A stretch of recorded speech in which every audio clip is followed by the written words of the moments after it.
Go ahead, Chris. All right. Well, Happy New Year, everybody. Welcome to the first meeting of the Governor's Task Force on Broadband for 2026. We've got a presentation for you today and some group discussions, but I'm going to pass it over to Mark here to do some housekeeping. And Mark, you can go right into public comments and then hand over for PSC updates if you'd like as well. Oh, sounds good. All right. Thanks, Chris. Great to see everyone and Happy New Year. Welcome to the Governor's Task Force on Broadband Access. Today is Wednesday, January 21st, 2026. I would like to remind everyone that this is a public meeting that is being recorded. A meeting agenda is available on the Public Service Commission events calendar and also on the Task Force webpage. In an effort to maintain audio quality, please mute yourself when not speaking. I also ask that any members of the public be mindful of their audio and remain muted throughout the duration of the meeting, other than during the public comment period. I'll go ahead and do roll call for those who are members of Governor's Task Force on Broadband Access. Bob Abrams, Biko Baker, Kwame Barnes, Marta Bechtel, let me know she wouldn't be able to attend. Brittany Byer, Here. thanks, Brittany. Sal Carranza, Right here. thank you, Sal. Lori Collins, let me know she wouldn't be here. Angie Dickinson, Here. thank you, Angie. Emily Dittmar, let me know she wouldn't be able to attend. Russ Falkenberg, Chris Herjong, Gail Hike, Barbara Caldos, let me know she'll be able to attend. Chris Meyer, Here. thanks, Chris. State Senator Mark Liner, staff. Jose Martinez, State Representative Mercer, staff. State Senator Radcliffe, for staff. And State Senator Pfaff, for staff. Mike Rave, Present. thank you, Mike. Rachel Shemlin, Here. thank you, Rachel. Steve Schneider, Here. thank you, Steve. Michelle Schuler, let me know she'll be able to attend. Brett Schuppner, Josh Shell, Here. thank you, Josh. Chet Streeb, State Representative Udeller, staff. And Chad Young. Here. Thank you, Chad. I do not believe I missed anyone, but if I did, could you please let me know now? Jose Martinez. Thank you, Jose. All right. Now is the time where we will allow for public comment. This is sole opportunity for members of the public to make a comment during this meeting. Members of the public may soon unmute and make a public comment should they desire. I do ask that the public comment remain brief and also pertain to the subject of broadband access. You may also utilize the chat function in Zoom to let us know you would like to make a public comment as well. I will ask for public comment now. Second call for public comment. And final call for public comment. Hearing none, as a written note, written public comment is also accepted on an ongoing basis. We have directions on how to do so on our task force webpage, along with other information like meeting agendas, recording, and updates. I'll hand it back to Chris to get us through the rest of the agenda. Go ahead, Chris. Thank you, Mark. PSC updates. Looks like Alyssa is going to be giving us updates on the Wisconsin Broadband Office. Alyssa. Thanks, Chris, and thanks task force members for being here. I'm going to start the updates from our office. In case you missed our December, or no, we didn't have a December meeting. So exciting news, our final proposal was approved by NTIA. This is our BEAD final proposal and our proposed BEAD subawards. And so they had gone in front of our commission in September. They were submitted to NTIA on September 3rd. They were approved by NTIA on December 2nd.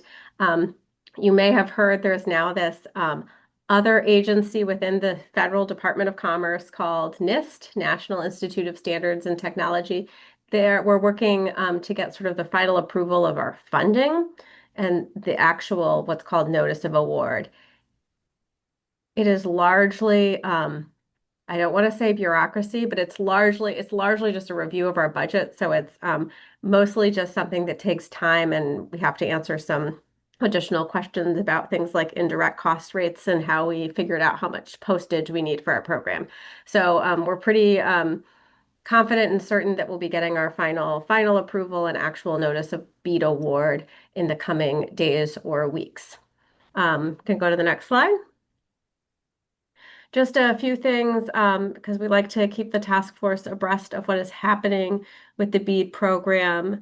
There continues to be some updates to the guidance and the materials available from the National Telecommunications and Information Administration. They're the agency that administers BEAD. And so these frequently asked questions keep getting updated, and we get some more information as we get closer and closer to implementation.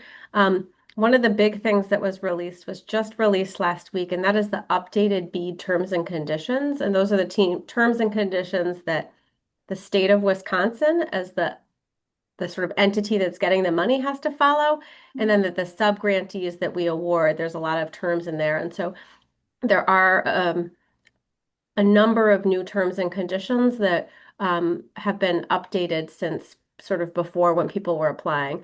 Two of the ones that have been talked about, one is ensuring timely and effective deployment of BEAD projects, and that prevents the state from administering any rate regulation or any affordability programs on the entire footprint of any provider in the state of Wisconsin. That is in the BEAD program.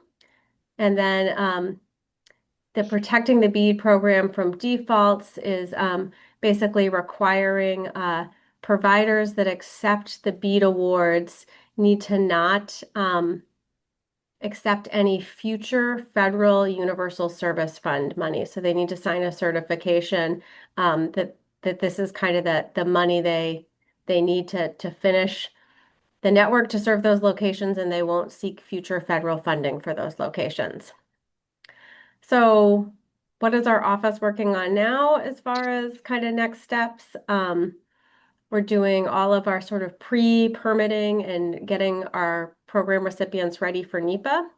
If there's any projects that are either on tribal land or traversing tribal land, we're trying to connect that provider and the tribal nation together to have a consultation to ensure that the project gets tribal consent before we would issue any grant agreements. BEAD requires that we have a letter of credit for everybody who's in it. So a letter of credit or a performance bond to kind of ensure some additional fiscal and financial accountability and mitigate some of the risks. And then if I know there's some providers on here, we're doing was collecting onboarding materials, which sounds kind of like a small thing, but for I think our BEAD awardees, it's a lot of materials. It's deployment milestones and engineering certifications and lots of sort of information so we can get a really robust, transparent, and clear grant agreement executed between the providers and the state. And then NTIA has just put out some other things that I thought people might find of interest, and maybe we can put these up with the slides. And now do I get to pass it? No, I have one more slide. This is the timeline. I think I sort of said this as I was going already, but again, we're working hard at getting our final approval, signing those grant agreements, and then for most projects, that first step is NEPA, and then we're hoping, fingers crossed, we'll have shovels in the ground at the end of 2026, and all projects are expected to be complete by 2030. So BEAD is well on its way. And now I get to pass it to Matt, who's going to talk about non-deployment. Yeah, thanks, Alyssa. So there's a little bit of movement on BEAD non-deployment funds. So at this point, we're expecting some initial guidance by March 11th. And this was established through an executive order that was issued on the 11th of December. I put a link in here, also drop it in the chat here in a moment. But essentially it says there's going to be a policy notice issued in March specifying the conditions under which states may be eligible for these remaining non-deployment funds, those funds that weren't spent on infrastructure projects through the BEAD Bob grant round. I'll drop that link in here, but it kind of talks through about how they're going to distinguish whether states are eligible or how they will be eligible. We don't know too much what that will look like, but that should be coming in March. I think I'll pass it to Rory or maybe back to Alyssa or Mark. Mark's got it. All right. Yep, I got this. So the Public Service Commission administers several programs funded by the Universal Service Fund. The Wisconsin Universal Service Fund was created to promote and assist with available and affordability of telecommunication services in Wisconsin. Companies provide telecommunication services in Wisconsin are required to contribute to the Universal Service Fund. So there's some background information on that. And we have three grants from the USF that we run. The first one being the Nonprofit Access Grant, which provides funding to nonprofits with 501c3 status with the purpose to assist individuals that are low income, disabled, or reside in an area of the state with relatively high cost of services in obtaining access to a basic set of telecommunication services. So past funding projects include distributing smartphones, tablets, and computers, providing access to computer labs or career centers, and distribution and use training of assistive technologies and subsidized phone and internet cost. There is a $500,000 in available funding with no minimum amount to request for the grant. There is a match requirement of 25% with a performance period of 2 years for the grant. The application period closes February 2nd, so in a couple of weeks here at 1:30 p.m. For more information, you can refer to docket 5 NF 2026, or you can find that link to that docket and other information on the Nonprofit Access Grant webpage. Next slide, please. Thank you. Next program is the Lifeline Outreach Grant that assists low-income customers with obtaining affordable access to essential telecommunications through the Lifeline program. As a reminder, the Lifeline program provides a discount to eligible low-income households on essential telecommunication services. The grant has 2 tracks to apply for. Track 1 is to conduct outreach to increase awareness of Lifeline benefit program and assist eligible individuals with enrollment. Track 2 is conduct research to identify barriers faced by low-income communities to access the Lifeline program and develop tools and strategies for reaching those communities. There's a $250,000 of available funding with no match required and a 1-year performance period. That application period is currently open, and that one closes March 11th at 1:30. And the docket for that is docket 5 LLG 2026. And again, that one has a Lifeline Outreach Grant webpage for more information. Next slide, thank you. The last program is a telemedicine grant, which provides funding to support the purchase of specialized telemedicine equipment for eligible medical clinics and health agencies serving rural areas and disabled or underserved populations. There is available funding of $1 million. There is no match required and no minimum amount of fund to request. Performance period for this grant is 2 years, and that application period closes March 4th at 1:30 p.m. For more information, go to the telemedicine grant webpage or the IRF docket listed here. Last slide, please. Since all these grants are going out at the same time, I'm sure a lot of folks would have questions. So we are hosting a couple upcoming office hours on the grants. The first one being this coming Friday. Here's the registration link, and we'll put that in chat as well. And that's from 11:30 to 12:30. And then next Monday, January 26th, from 1 p.m. to 2 p.m. We'll put that registration link in chat as well. And there may be some more coming office hours later this spring for those grants that runs a little bit longer with a deadline. And I believe that is it. Next slide, we're already up. That is it. Any questions from anybody? I have a question, Mark. I noticed the thing about funds for telemedicine. So it's basically for the equipment to be able to do telemedicine. Is that correct?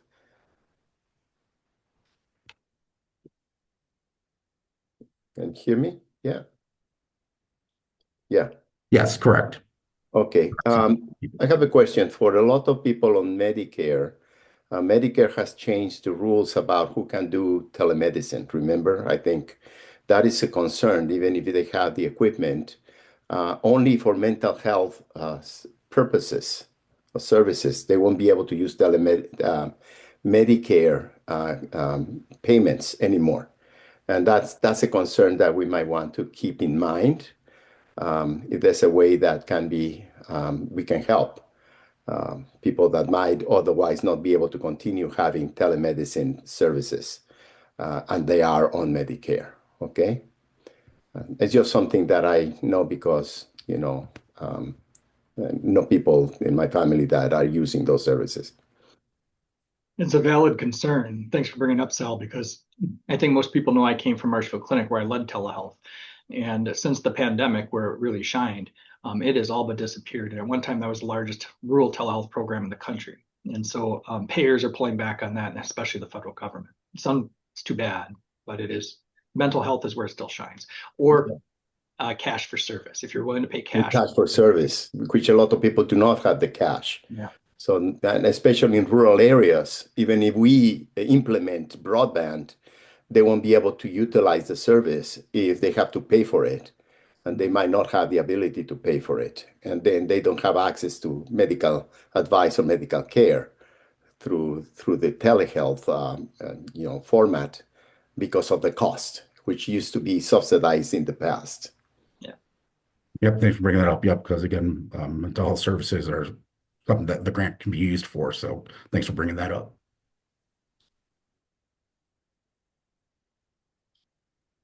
Any other questions for Mark? Okay. Well, we can move on our agenda. We have a presentation today. And I verified Lexi's title before everybody joined because we're going to have a presentation by Lexi West, Officer, Broadband Access Initiative, the Pew Charitable Trust. And I just think the title of just saying officer is a really cool title, Lexi. So welcome.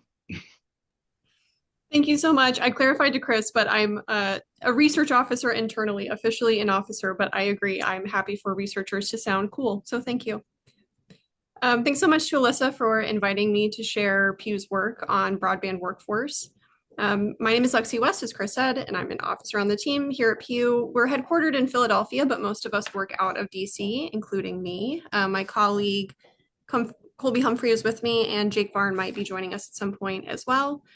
And to give you a little bit of background on our team's work, we've been engaged in the broadband policy space for a number of years, and we're working at the federal and state levels to promote universal access to broadband internet service. We work on a variety of nonpartisan research, which is what I focus on, advocacy and technical assistance projects to accomplish this work. Like many in broadband policy, we focused very heavily on the rollout of BEAD over the last few years. So congratulations to Wisconsin for your approval recently. And we've really kept a close ear out for issues that might arise during the implementation phase, which we are now very excitingly heading towards. And as Alyssa mentioned, hopefully shovels in the ground end of year. So we're anticipating to hear some more sort of points of friction that we can elevate, but one that we heard over the last several years was that workforce planning and development was a challenge that states were concerned about as they were thinking ahead to what actually building projects would look like. So we undertook a project synthesizing publicly available information and data on the primary barriers to expanding that workforce, which we know will be critical to meeting BEAD requirements and timelines and milestones. The findings I'm presenting today were covered at a high level in an article that I think was shared with you all earlier, but we've also got a longer issue brief that covers these topics in more detail, and I'm happy to share that with the group as well. Next slide, please. I'm already putting that article in chat for the group. Perfect. Thanks so much, Mark. I'm going to start with a brief overview of this current state of the broader telecommunications industry and the effects on the workforce of recent federal investments in broadband expansion. I'll move into a quick discussion of those barriers our work has identified as somewhat universal challenges, though we acknowledge that conditions really vary state to state. And I hope to learn from you all as well. We're really looking at sort of a high level, what again is sort of across the board, known challenges, but you all have a variety of different perspectives that I think would probably illuminate some of these issues even further for us. And then I'm going to quickly move on to a discussion of the recent federal policy shifts, which Matt teased a little bit of what I'll get into with non-deployment funds as well. Next slide, please. So by way of context, the telecommunications workforce has experienced a hiring surge, which started in the 1990s with a particularly concentrated increase following the enactment of the Telecommunications Act of 1996. That coincided with a dramatic investment in internet service technology, which peaked in about 2001. That was somewhat of a bubble, which popped it around that time and sort of precipitated that fall that you see in the size of the workforce since then. This is Bureau of Labor Statistics data, which I will note has been updated since we produced this chart, but the trend continues at exactly this trajectory. Since that time at the peak, as you can see, the workforce has declined steadily each year, but I'll tease a little bit of my discussion later on clarifying that we're also seeing a historic trend towards employment of contractors and subcontractors in this space, which makes tracking these numbers a little bit challenging. Federal data systems are not necessarily set up to capture subcontractors, which work traditionally over a range of different industries, but I'll get into that in a little bit more detail. Next slide, please. We know that telecom companies have shifted business practices over time, coming to rely on a blended workforce for a variety of reasons, including stabilizing demand spikes that coincide with things like state and federal investment, and also accessing niche skills on an as-needed basis. Of course, there's many different phases of deployment, and so the degree to which an employer might need a specific skill set will wax and wane depending on where they are in that project cycle. One piece of evidence we see for that shift from a directly employed workforce towards a more contractor-based workforce is just the share of union representation, which has fallen from about 26% in 2000 to just 11% in 2024. And as I mentioned, for contractors that work across a range of industries, federal data systems are organized more so around industry when we're looking at this specific kind of numbers. And so if an employer is supporting a variety of infrastructure projects across water, climate resilience, et cetera, they might not necessarily self-classify as a telecommunications employer, which means that they might not necessarily be captured in data. And as a consequence of that, we could kind of be over or estimating the size of the workforce because of that, which of course poses challenges to planning for the future in which specific workers we might be experiencing shortages in. Next slide, please. So as we've discussed, these trends have held over the last 2 decades, but now we're sort of continuing this trend as we're layering on an infusion of federal funds through BEAD as part of IJA. And I'm sure you're all familiar, but of course, this part of IJA was intended to support capital expenditures for deploying infrastructure projects with complementary funds available through non-deployment, and to some extent also the Digital Equity Act, which was meant to further complement those resources by providing supports for barriers to adoption, which importantly here includes things like skills training and workforce development. And those programs have since undergone pretty dramatic shifts that play into workforce discussion that we'll have today. And I'll return to that, as I said, a little bit more at the end of the presentation. Next slide, please. So returning to estimating demand, again, understanding that the numbers aren't perfect here because we don't have administrative data from federal data sets, which is what we would prefer to have. In lieu of that, what I'm sharing here is a market study that was performed for the Fiber Broadband Association and the Power and Communication Contractors Association. And they did 2 things. They estimated first the number of workers expected to meet BEAD demand, which is the set of columns on the left, not just BEAD, I should say, sort of the suite of federal programs that exist to support broadband deployment. And the 2 bars on the right are sort of the 10-year attrition and retirement. So sort of normal churn in and out of the industry that's expected. And those are separated into 2 buckets. There's a number of different job roles, which I'll speak to more specifically in a moment. But you can see that there's a pretty large difference. We'll need quite a few workers to meet BEAD and other federal program specific demand. But we've also got this longer term challenge of sort of backfilling folks that are retiring and leaving the field for other reasons. And of course, what's I think crucial to point out in this conversation is that the kinds of workforce development strategies that are needed to do that, meet the needs of the short-term needs versus the long-term needs, are different kinds of strategies. Next slide, please. So as I mentioned, the kinds of jobs required for BEAD deployment, we know include a range of roles. And NTIA produced a set of state-specific estimates for folks in 2023, but quite a few things have changed on the ground, and those were not made publicly available. But we do have sort of a list of jobs that NTIA considers BEAD critical. And those are listed here, but I'll read them. It's equipment operators, fiber and wireless technicians, inspectors, laborers and movers, master and stage electricians, network architects, radio frequency and field engineers, software engineers, structural engineers, surveyors and drafters, trenchers, and trunking crews. And we list those out just to draw attention to the fact that we know that the kinds of training and credentialing across those jobs vary pretty dramatically. We're talking about some roles that might not necessarily need a formalized credential, ranging all the way up to jobs that licensure might require a 4-year degree. I'll also say that there will be some number of workers that we know will roll off of CPF and RDOF projects and transition onto BEAD projects in some locations, but that shift is going to be difficult to quantify because all of those project timelines are staggered and don't necessarily align. Next slide, please. In our review of those publicly available data sources and reports, we noted 3 sort of key themes that emerged across the literature that stand to be somewhat sort of universal challenges in scaling up the broadband workforce. The first is those data limitations, not just on the subcontractors not necessarily being captured, but also that federal data systems don't necessarily classify broadband jobs consistently across them. The second is worker availability. There's 2 main components to that. The first is demographic shifts, which are being experienced across a variety of industries, as we know. And the second is geographic challenges in recruitment, particularly in rural locations. Lastly, a lack of wage growth, especially for early entrants to the industry, is noted, and there's ongoing competition with adjacent industries, especially those funded also through IJA programs. Next slide.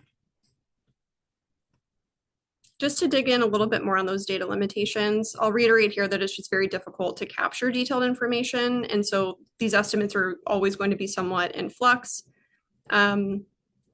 For a variety of reasons, to the extent that states have access to longitudinal data systems that can tell us more specifically what's going on in their states, particularly given the changes that have happened in the programming, we expect that that is probably going to be the most up-to-date information available to states, but it does make it sort of difficult to draw across the state comparisons about trends we might be seeing and the kinds of jobs that we're going to expect to be short on. A number of federal interagency working groups has identified these job classification systems I have listed here on the slide as needing to be updated, and that will certainly help, particularly in the long-term recruitment of workers in this industry. But that, even updating those, I should clarify, isn't necessarily going to meet the short-term demand we're talking about. It will just make it easier to track over time sort of where needs exist.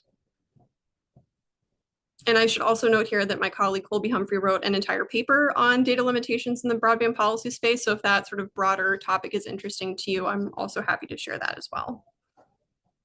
Next slide, please. As I said, in many industries, we're seeing a retirement surge that's going to cause a demographic lift, which is going to have timing implications for workforce planning.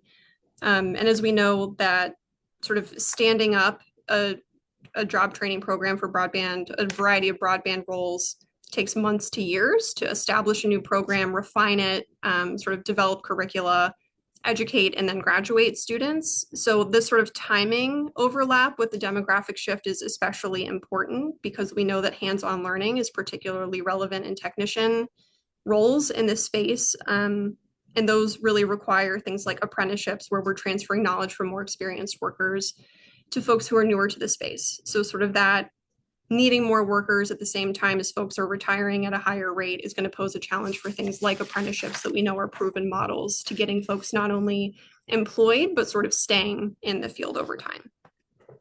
In terms of geographic challenges, by virtue of being eligible for BEAD funds in the first place, project areas are more likely to be rural. And in markets where these networks didn't previously exist, it sort of stands to reason that job training probably didn't already exist in those locations, and that there's not necessarily a large group of pre-qualified applicants who are there, which means that place-based skills training is going to be especially important, again, for that sort of long-term, making sure that there are enough workers in a location, not just to build on the front end, but then also to maintain new network infrastructure and continue expanding it beyond BEAD.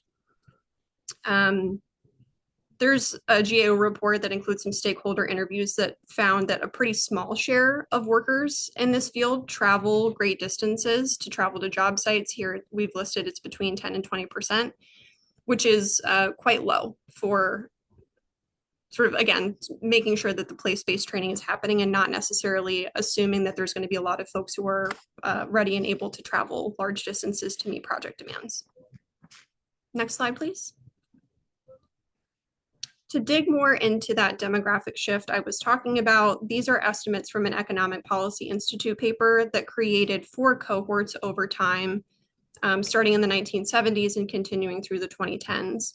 It's a bit hard to see here at the top, but you can see sort of the larger share at the bottom. About 20% of folks in the earliest cohort, I'm sorry, I'm saying this backwards, 8% of the earliest cohort, which is the top 2 groups combined, 1 and 7%, all the way to the right. This group of folks is age 55 and older. It used to make up 8% of the workforce, and now it makes up 20% of the workforce. And again, this cohort ends in 2019. So this is not exactly 2025 or 2026 numbers, but I think it gives a sense of sort of the trend that we're seeing in terms of the age of the workforce. And this, again, feeds into some of the longer term issues about needing to meet short-term B demands, but also really keeping in mind strategies that can meet some of this long-term need as well. In that same EPI analysis, those authors found interesting patterns in wage growth that demonstrated that while wages have continued to grow sort of across the telecommunications industry, that's really been concentrated at the top 10% of income earners, and it's not necessarily reflected in the wages of early entrants, which in many cases for the roles we're talking about is going to be especially imperative. I should also note that in traditional workforce shortages, we would expect to see higher wage offerings, and that's not exactly what we're seeing in the data yet. But I will caveat here that could be happening just because there is expected demand for these workers that might not actually be experienced as a shortage yet, because funds have not been distributed to states and projects have not begun yet. So it doesn't, not seeing higher wages doesn't mean that higher wages won't start showing up in data, but we're not seeing that just yet. And I'll also note that employers indicate that even when they do offer higher starting salaries to new entrants, they still identify recruitment and retention issues. I'll also mention here, again, the competition with other industries. When there's high competition across adjacent industries, employers can sometimes be hesitant to take on the in-house training and skilling up of new entrants that might find more lucrative jobs in other industries, which is something that's been noted in federal reports across a variety of sources. Next slide.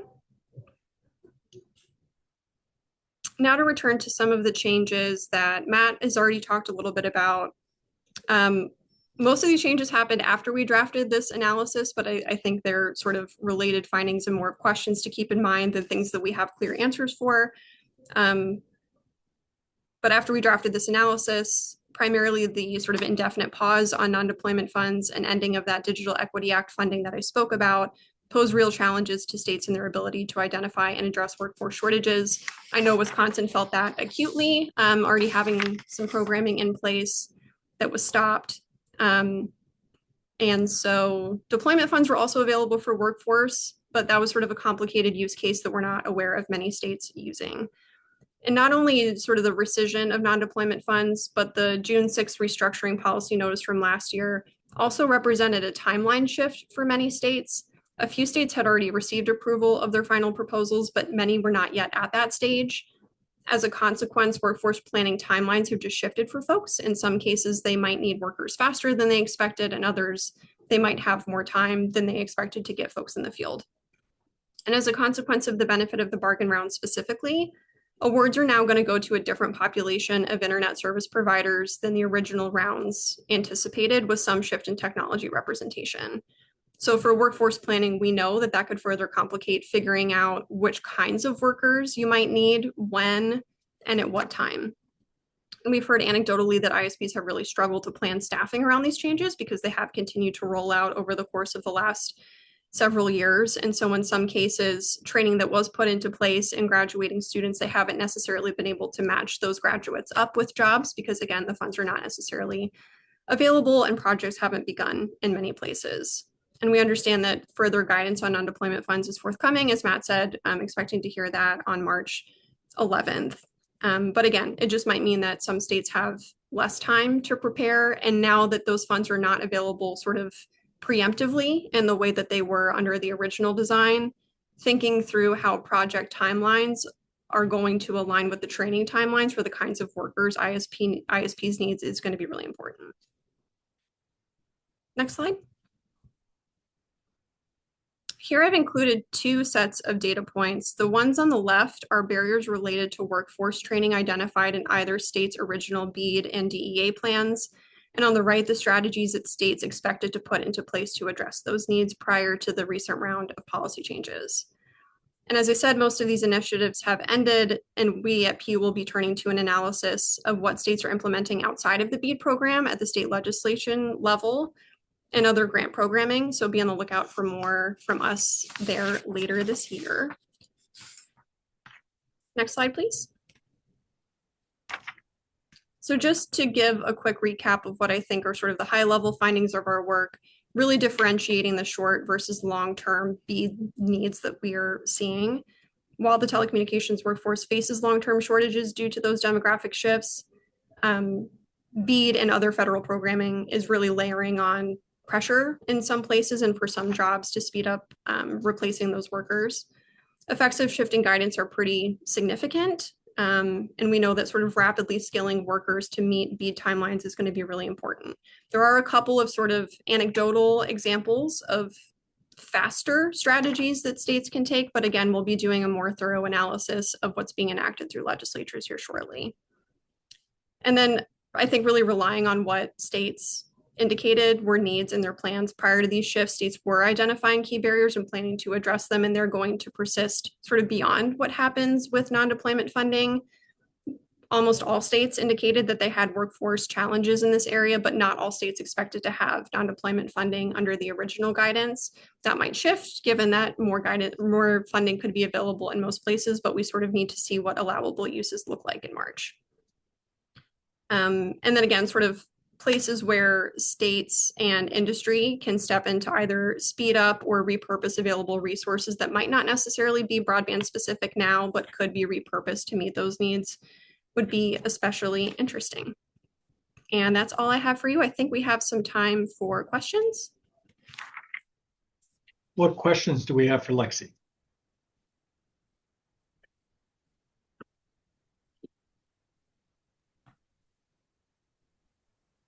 Lexi, thank you for the presentation. Very interesting.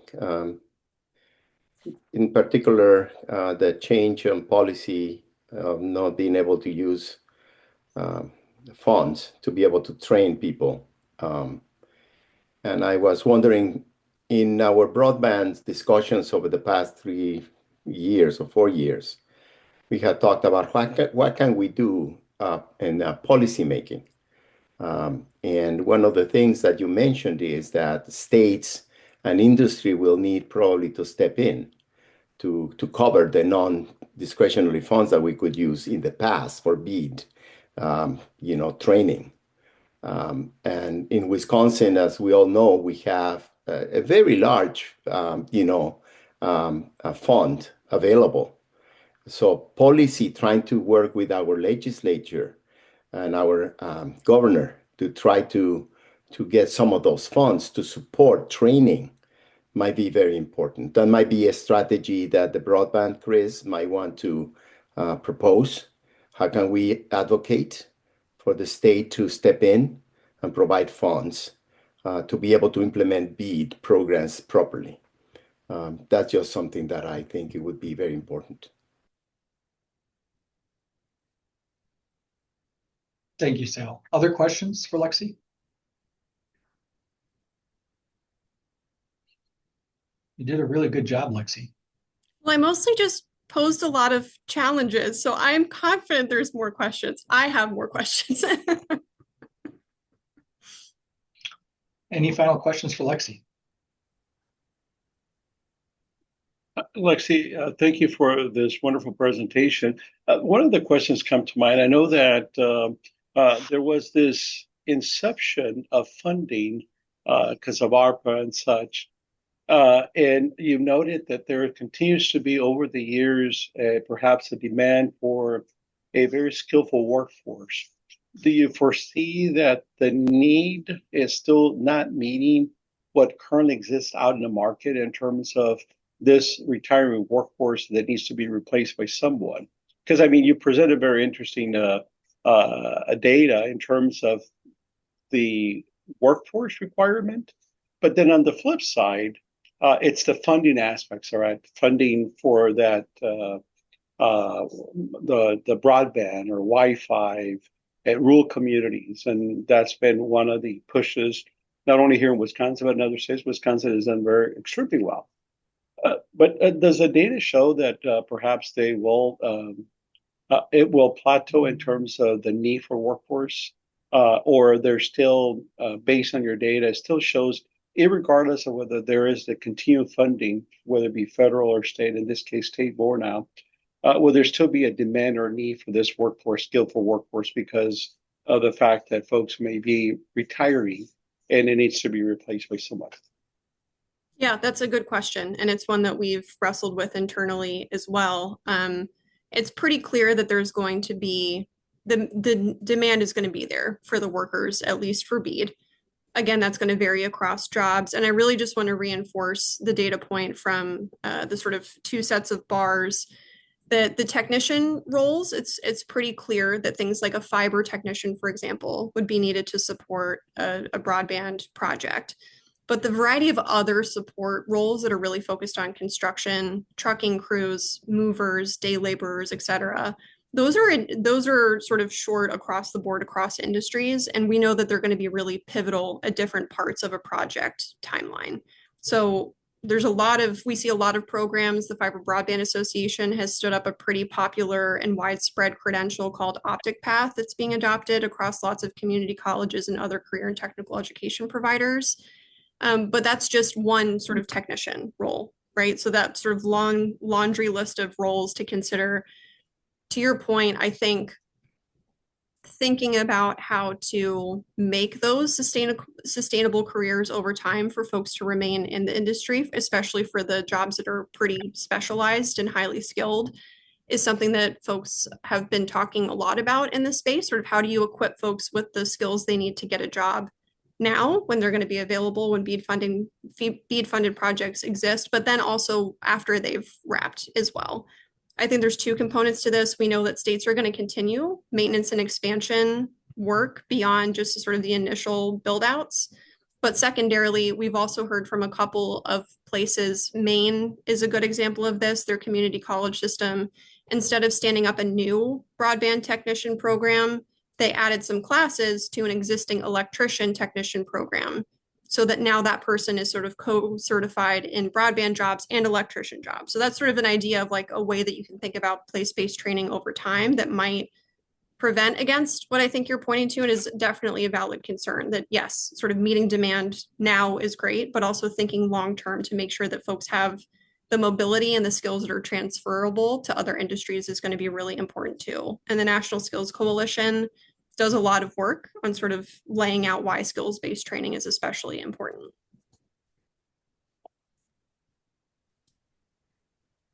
Other questions? Yeah, Lexi, I have a question. At the federal level, was there any discussion, upon your point with the challenges and wages and whatnot, and the wage rate remaining relatively flat in this industry? Was there any discussion on like implementation of prevailing wage sets or anything like that to attract a better workforce? Like, for instance, like in the renewable energy sector, which my company's involved in, we don't have a difficult time attracting employees because there is prevailing wage. We're able to pay a competitive wage. Also, with the Inflation Reduction Act, there's a minimum apprenticeship ratio that has to be accompanied on each job. It really helps, obviously, get good candidates, and then it prepares them for other fields, if you will, and it eliminates, if you will, the competition amongst other sectors. Has the federal government had any discussions on how they can be more competitive in this space by implementing those programs? That's a great question. Under the original design of the BEAD program, there were more requirements around prevailing wages for folks. A lot of those workforce-specific provisions were pared back in the restructuring guidance that happened last summer. And so that is a place where sort of those requirements have loosened up a bit. It continues to be a focus at the federal level, kind of outside of the BEAD program, that apprenticeships have great bipartisan interest, and the administration actually published a report that was done across the U.S. Departments of Commerce, Labor, and Education to kind of promote apprenticeships for infrastructure jobs. I think there's a lot of interest there. There's one organization, the Wireless Infrastructure Association, runs the only registered apprenticeship program in the broadband space. I'm not sure how many jobs they're up to now, but it's over 10. I want to say between 10 and 15 different broadband jobs there is a registered apprenticeship for. I'm sure, as you know, it sort of puts a little bit of onus on the employer rather than an education provider to do that hands-on skills training. But then we see the outcomes with apprenticeships are pretty good for retention and that kind of upward trajectory and mobility that would lead someone to stay in the space. So that's sort of there's definitely interest at the federal level to do that. And we're seeing in states, there's a little bit of activity there as well. Texas, for example, implemented a tax credit for employers that were hiring more apprentices in their industry. So that's an option. But again, I think that's a place where sort of apprenticeships across the board have a lot of interest, but broadband specific apprenticeships are much more one-off. But it's definitely a model that seems promising.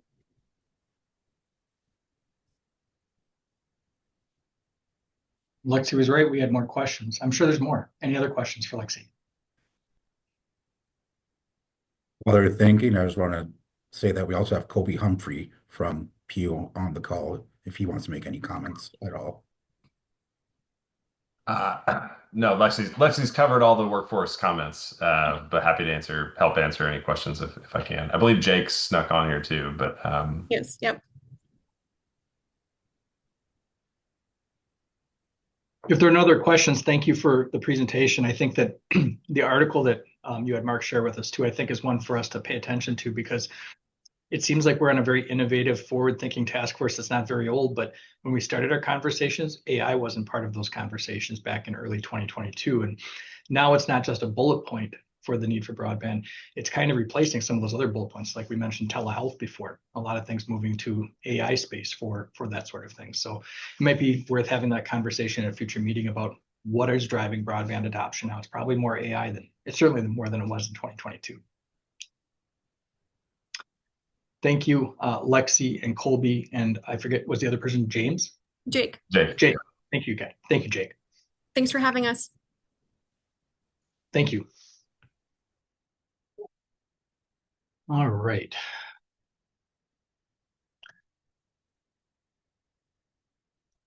And my agenda, hold on.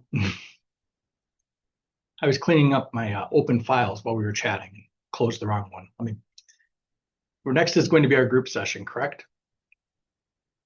All right, here it is. So next we have a group discussion. We've got an hour budgeted for this. Jessica will give us some more information, but we're going to be talking about wrap-up workforce discussions and discussions on digital skills and sustained affordability. Jessica. Hi, everyone. Let me just get this sharing going here. Am I soft? Am I all right? We were checking my mic before. Mark, how do I sound? Yeah, I can hear you. Okay. Just let me know if that changes because my mic's been doing weird things. Welcome everyone. Happy New Year. Haven't seen each other for a couple of months. Today we're going to continue kind of marching toward highlighting what's important to you with regard to the future of broadband in Wisconsin. We have a lot to cover in our time, so let's just get it going here. We are going to start, you're going to have more of a chance to talk about workforce because that's where we're going to start our discussions. But I've got a couple things to go over with you first. So the agenda is focused, even though there's 5 things up there, it's focused on 2 things. The first is taking action on our first theme, and then starting to define our second theme that we're going to be focusing on. So if you recall, we had 5 themes. We'll start by grounding ourselves in our charge. I'll introduce kind of a little bit of a roadmap I put together to show you where we've been and where we're going, and talk a little bit about a framework shift that is occurring based on the work you did in November in your discussion groups. And then we're going to spend the bulk of our time in breakout rooms. First, we're going to identify some specific actions for related to workforce development. So today's presentation hopefully gave you a lot to think about. And second, we're going to be doing a little bit of a lightning round brainstorm to define digital skills and affordability. So as always, we'll start by grounding ourselves in in our charge. Our goal is to provide the governor's office with forward-looking strategic recommendations by June 30th. And today we're going to continue building the meat of that report for this year. To keep us on track, here's that little roadmap I mentioned. In September and October, we generated 36 ideas and we ranked them into 5 different themes. In November, we kind of finalized that priority theme, and we started to define what we meant by strategic partnerships and workforce development. Today, in January, we're going to brainstorm some actions for workforce, and then we're going to start to define the next theme, which is digital skills and affordability. And then February through April, we're going to kind of continue that overlap where we're going to actionize one theme and then define the next. And then in May, we're going to have a final review of recommendations that were written based on all of your conversations. And then, of course, delivery to the governor's office in June. Here's that framework shift I mentioned. In November, this is a really ugly slide, and I apologize. In November, we realized that strategic partnerships is actually one of the main mechanisms for everything we do. So because of that, we're actually promoting it. It may not look like a promotion because it's not getting its own theme, but what's happening is now it's now going to be a required element for every single recommendation. So strategic partnerships is going to be something that is discussed for every single one of these. And so just because it doesn't have its own theme does not mean that it's not important. In fact, I would say it's become even more important because we are going to make sure that it's part of every single one of these. Before I move on, though, I want to check in with you on how y'all feeling about that. Does this make sense? Does it remain true to the conversations we've had so far? Is it confusing? What are you thinking?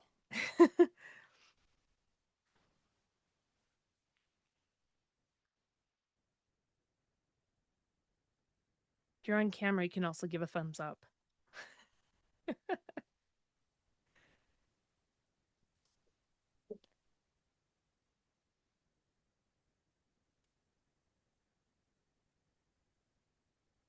For what it's worth, Jessica, I think it does cover the bulk of what it is this task force was tasked with doing. I think it gives us a little clear line of sight to some of these things. I'm trying to think of what's missing here, and I'm not coming up with anything. I'm not sure if anyone else is.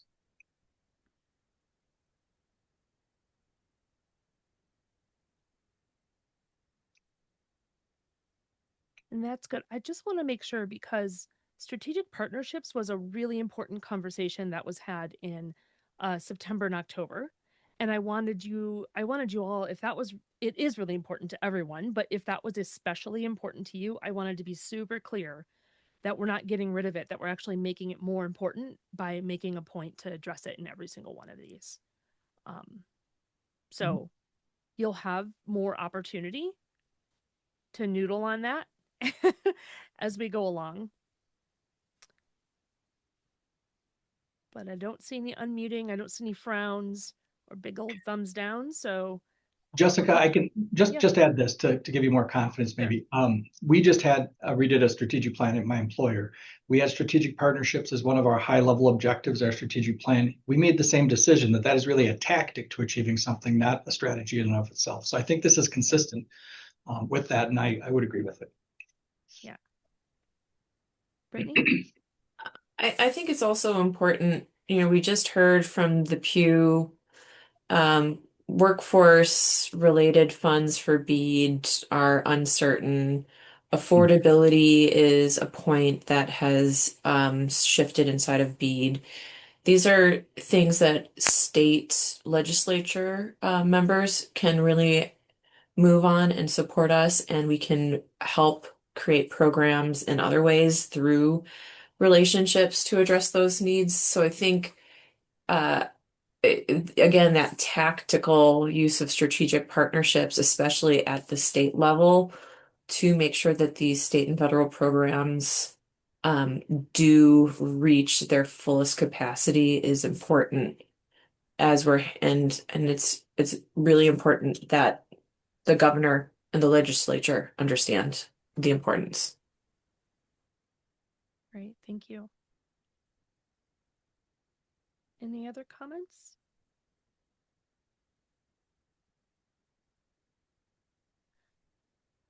Okay. As someone who has facilitated a lot of strategic plans, I also think it's in alignment with how a lot of folks will think about the idea of partnerships.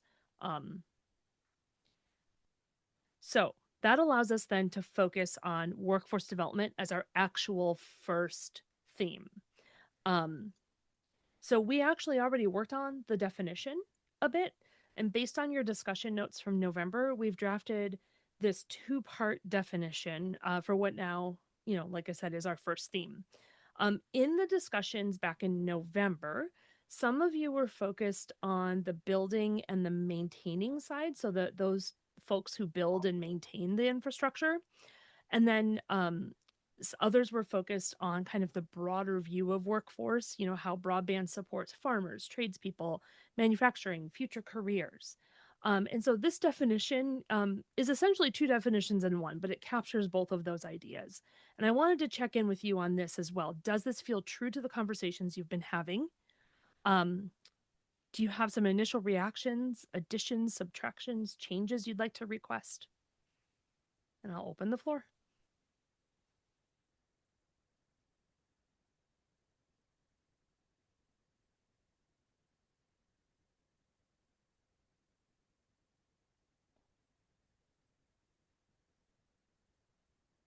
Jessica, one way to look at this is that by organizing it this way, we look at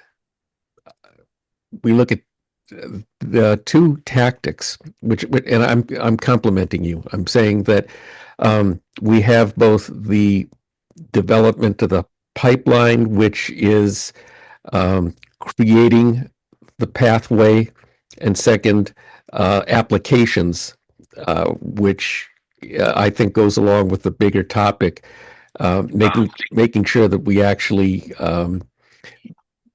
build that pipeline with examples of development of growing workforce. Sorry for being kind of clumsy in the way that I said that. I think you said that very well. And I'll just want to be really clear for those of you who maybe weren't part of that conversation in November. This was meant to be, what do we mean as the task force when we say workforce development? It's not meant to be like a definition of workforce development. And so, or it's not meant to be the definition of what workforce development is. It's just meant to be, what do we mean by it when we're trying to develop recommendations and when we're trying to come up with ideas for how to address the issues as they relate to broadband. So any other reactions to this?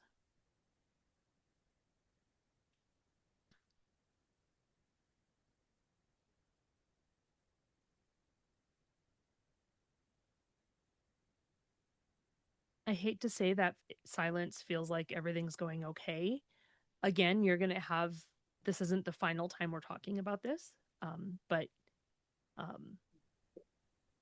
keep thinking about it. Jessica, this was I'm still toying with that number 2 of this definition because I was able to scan through, and thank you for Mark, Elisa. There's quite a few of you that put out some articles in terms of the continued demand.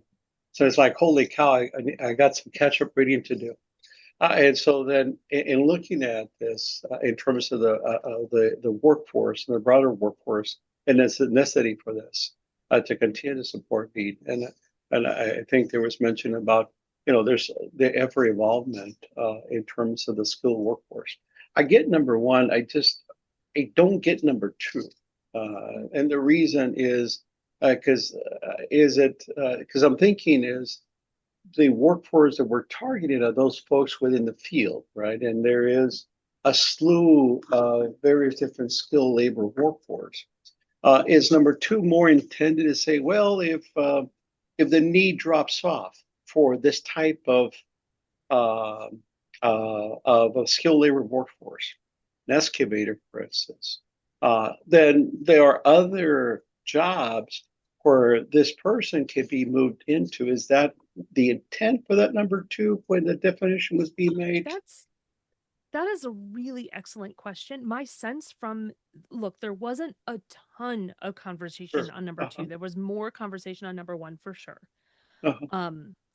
My what I got from all of that was really that number two is more so number one is more about supporting the builders, right? The builders Mhm. and maintainers of the infrastructure. And number two is more about there were comments like the future so ensuring that people have the skills needed for future jobs, Mm. ensuring that Okay. youth have the Okay. skills needed for future jobs, or Mm. so it's sort of both and, right? Because if the need drops off for number Mm. one, then hopefully we've got some programs in place that will help Mm. bring them along into some other career or job. But I'm Transferable very open. skills. Mhm. It's Yeah, that yeah. transferable skills that moves that workforce that was intended to be used specifically for a purpose, and that need diminished over time. And so, therefore, then how can you continue to move that workforce into other areas? I get it now. Thank you. Mhm. Other comments on that? Sal, you don't mean to call on you. I just saw that you put your camera on. Sorry. Yeah, I had a phone call that I was expecting. I needed to take it. That's why I had to Oh, leave a little for just a few minutes. Yeah, no, but I did hear what Jose was saying and those two definitions of workforce development. And um, we are doing some of those things. I'm sure Jose at UMOS does some of those things anyway. And here in Madison as well, we have organizations that do those two things. Both work with the uh, building the pipeline, working with companies actually, with the current workforce, trying to develop their skills, and that gives these workers opportunity for advancement, which is the purpose as well. And the other one is supporting those who already need the skills, the digital skills, regardless of the field, right? Which is what Jose was saying. Might be initially for supporting workforce, but eventually it could be any other area, which is very important. Yeah, thank you. I think Steve, you had something you wanted to say?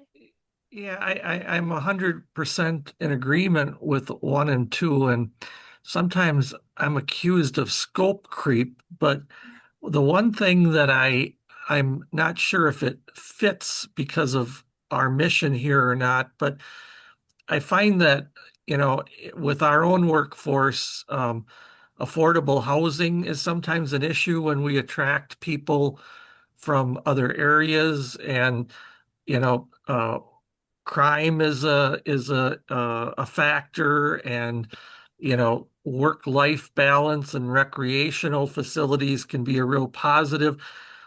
And I don't know if anything fits in here about the non-digital environment, but certainly workforce development is impacted by that. I would say, what I found with, we've lost a couple of employees that simply said there isn't affordable housing in Green Bay. We're moving to Southern Iowa where I can rent a home for, $1,400. It's costing me $2,600 in Green Bay. And when I look at it, there's no wage difference between the two. In fact, it might actually be a little higher where I'm moving to. So I don't know how that plays in, or maybe that's all part of building the pipeline of professionals, and those are just things we need to be cognizant of as we build the pipeline. But um, you know, 10, 15 years ago, I really wasn't even cognizant of the term affordable housing, but affordable housing is sort of in my world in the forefront right now. Yeah, thank you so much for sharing that. And I think that this is definitely a bigger kind of more systems issue, and understanding like the piece of it that we touch, um and how other how what other pieces touch this issue, workforce development, for example, as the issue. is going to help us create those strategic partnerships that make sense, and also it's going to help us to design and develop the piece of it that we touch a little bit better. So, and whatever that piece is something that you guys can decide as you're developing your recommendations for what we do. But I think it's a very good point. And I don't think it's mission creep. I think you're just thinking in a systems way. Like there's bigger things happening. There's a lot of things that are affecting workforce development. So perhaps there's still some wordsmithing that needs to be done on number 2, especially. Perhaps. But go ahead, Sal. Sorry. Yeah, no, I think the second point is what Steve was really mentioning, and Mhm. in what I thought was that's why when we began talking about how can we train sustainable workforce, working with the companies that actually already have workforce that can be trained. They're already in living in those localities, and given the opportunity for training, they're more likely to stay and more likely to be able to provide that workforce that we need, because they're not going to move. They're already there. They already are able to stay. That might be one of the most important parts that we can do, working directly with the companies that need that workforce and already have staff that want to move up in the careers, but additional training. Thank you, Sal. Excellent point.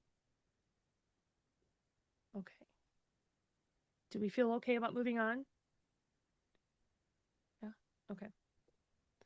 I can only see a few of you, so apologies if someone's out there going, no, I don't want to move on. Okay. So in your first breakout room, you're going to have about Mark, 30 minutes, right? Correct. 15 minutes for the first question, then 15 minutes with the breakout in between. Yep. We have 2 sections here. The first section that you'll have 15 minutes for is I'm calling actions for now. So these are 1 to 3 actions, quick wins, or policy adjustments that you feel like we could do in the next year to make a difference. When I say we, I'm talking about you feel like the state could do, or you feel like we could develop recommendations for that. If we actually worked on these things, we feel like it would start to make a difference in workforce development as it relates to the charge of this task force.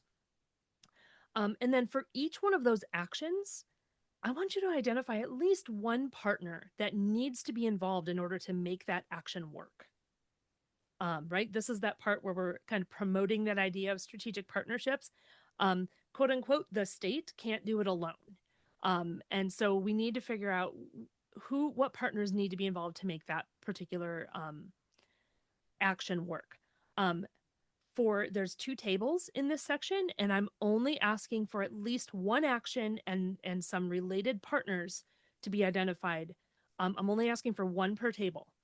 Because this is a 2-part definition, we have to kind of attack it in 2 different ways.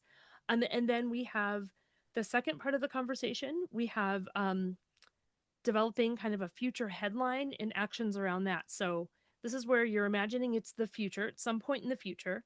And Wisconsin is considered a national leader. We are the envy of the nation in workforce development as it relates to broadband. Write the news headline that describes that success and then the future actions that contributed to it. And of course, there's a section there for you to also identify some partners that would need to be involved in order to make that action work. So again, we're asking for 1 action and some partners for each table in in this part of the conversation. You'll have 15 minutes for that part of the conversation. And then we're asking for at least 1 headline and 1 action for the future discussion. Your facilitators will help guide you through the rest. Are there any questions about what I'm asking you to do? There might be lots. Hopefully the facilitators will be able to help you with some of them too. My last ask of all of you before you go into your rooms is to try to be as specific as possible, right? So if you're tempted to say something broad like the partner here is the state, think about a specific agency or agencies or office or something like that and list that instead of just sort of the broader the state. You could list several if you want to, but try to be as specific as you possibly can. It's hard to develop a relationship, a strategic partnership with the state on the whole. Okay, Mark, I think. Yep, we're gonna go 10 minutes in three rooms. So open them now. So here they go.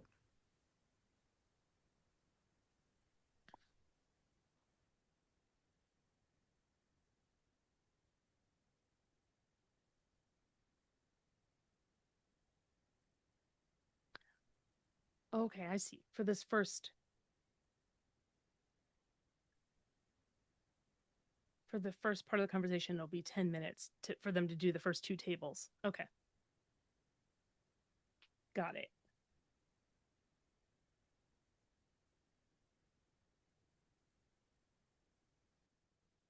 I wasn't planning on having them report out after doing those two.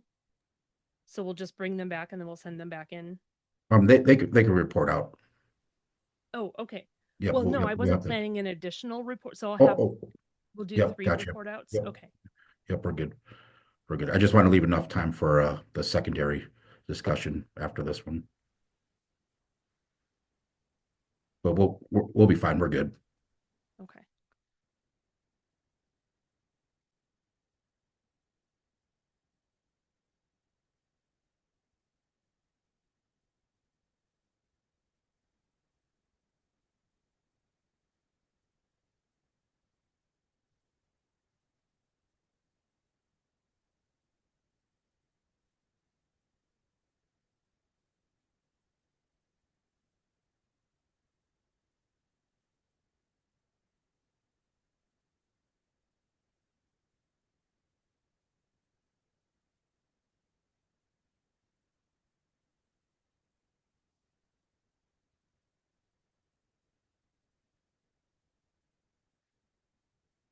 Always give them a few minutes to start thinking together before I start looking at the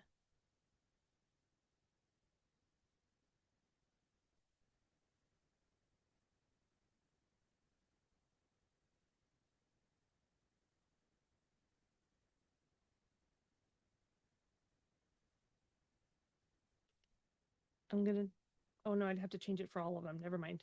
I was gonna say, oh, I'll change this to 5 minutes a piece, but then I'd have to go into all of the documents and manually do that. So they'll get it. Yep. Good.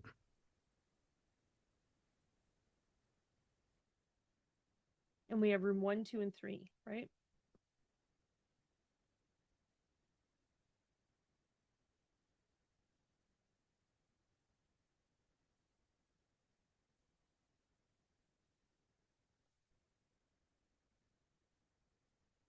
This is where I think I'd love to ask a question about what do you mean work with, what is the action there? Work with Wisconsin Technical College System.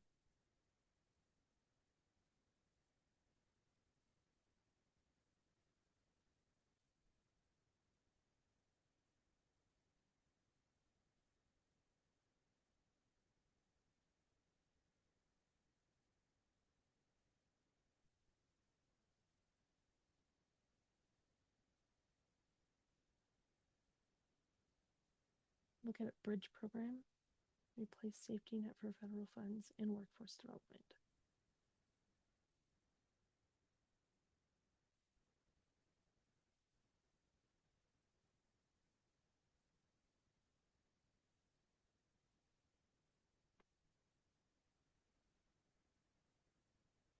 Can you see when 5 minutes has gone by?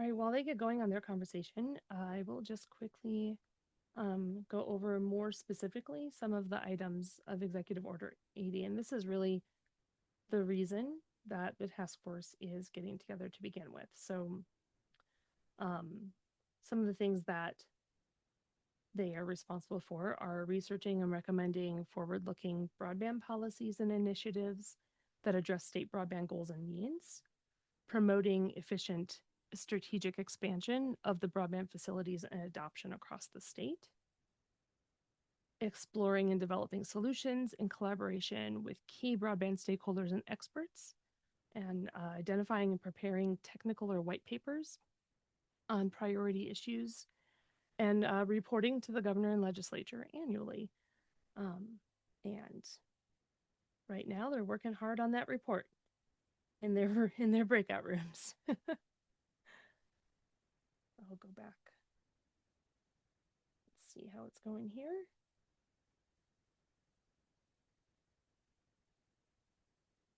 So when they get to 5 minutes mark, I wonder if you could send them a note to move on to, because they're doing a lot with table 1.1, but not this one. Do they got enough in table 1? Because we're under the 5-minute mark now. Oh, well, room 1 doesn't have anything. So, okay.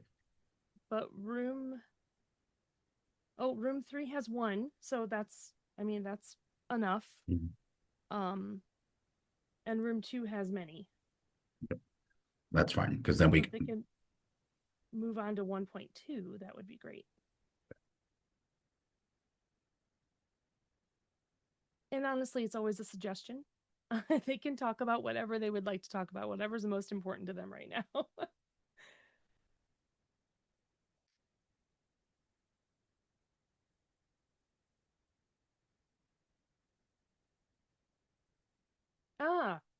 Okay. 2, 3, and 4, room 1. Someone's typing in room 4 instead of room 1. So we've got all right, that's good. Enough. Yep, that's good. Okay, that's good to know. I was worried room 1 was stuck. So let's look at what we've got here. Yep, so room 4, so when port out comes, throw it to room 4 first. Oh, okay, because room 4 is room 1, basically? Yeah. Okay. Or, yeah. All right, so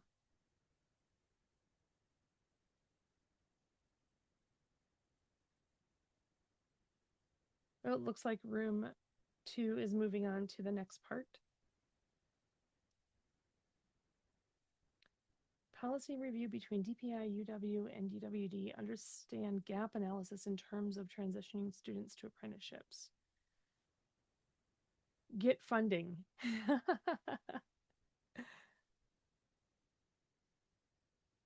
A broadband workforce coalition. Wait, is there a broadband workforce coalition? There is, isn't there? Yes. There was a grant a few years ago that was on broadband workforce.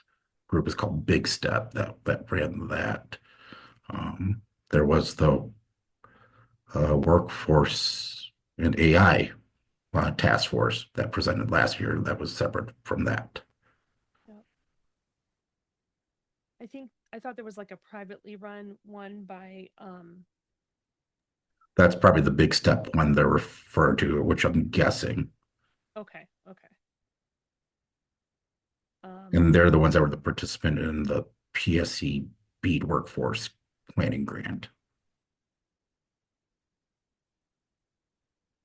So identifying skill gaps, skills mismatches, makes sense. Let's see, room 3 is still working on table 1.1.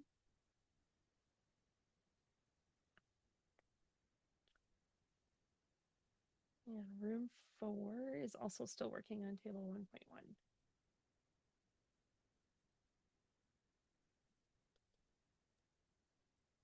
If need be, we could give them time for to do 1.2 and add a little more time when they do the 2.1 and 2.2.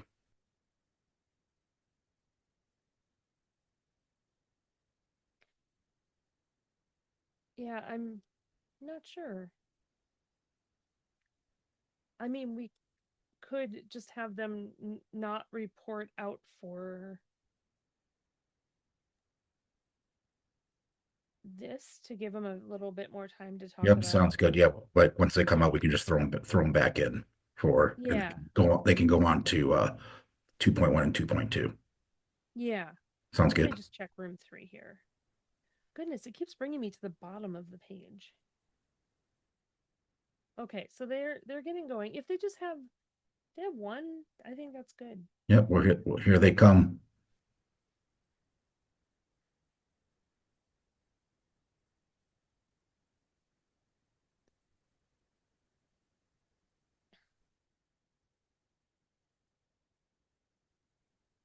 Hey, welcome back, everyone. Am I still sharing? I am, aren't I? Yep, they're still sharing and Mark, I'm just going to give some instructions and we'll send them right back in and then we'll do a one yep, report out at the yep, end. sounds good. Yep, here they Okay. come now. Right.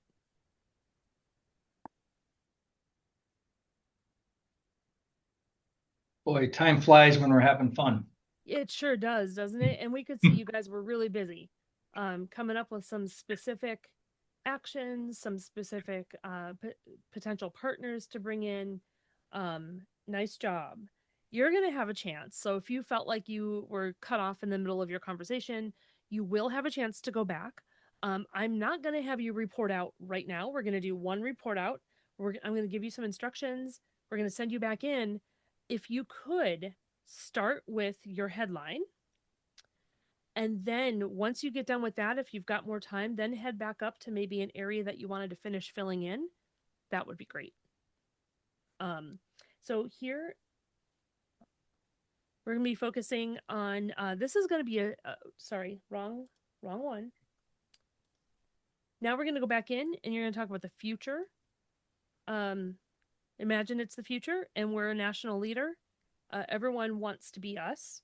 What's the news headline? And in your notes document toward the bottom here, I did include some headline examples. I'm not saying that I have great ones here, but you're welcome to use that as a guide or as you can steal one, you can modify it. It doesn't matter.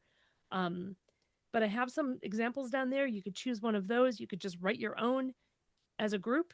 That is totally fine. I only need one headline and a couple of actions and partners. And then you can pop back up and finish your other conversation if you like, or do it however you want. I don't like to be too prescriptive here. Any questions? Just how long we have to do both headlines? You only need one. I gave two in case you wanted to do two because it's a two-part definition. So Mark, what are we doing? Has that changed? Are we still doing 15 minutes? You're muted. 10 minutes. Oh, okay. So headline 1 and 2, the tables I'm seeing are just write as many headlines as the two tables. What's the difference between the two tables? No, there's only no more than one. I mean, not no more than one. Only need one headline. This is meant to help you to focus on like what's kind of the big picture, like, oh my gosh, we're known, everyone wants to be like us, and it's because of this. And it's really meant to be like helping you to think of where we want to go in the future. Okay.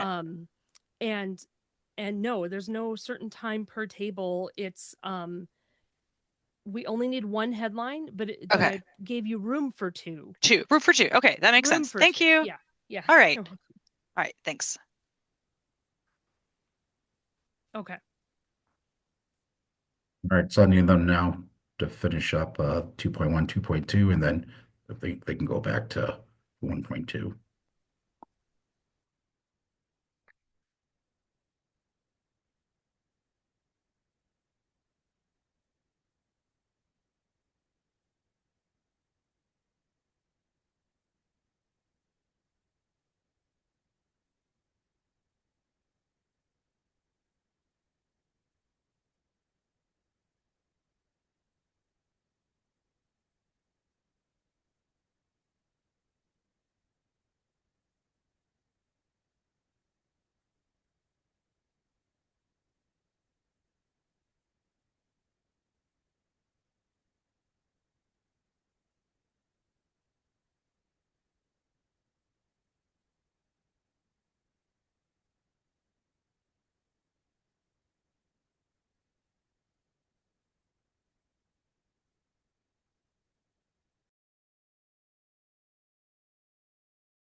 Kwame and Bob are having some good conversation there in room 3.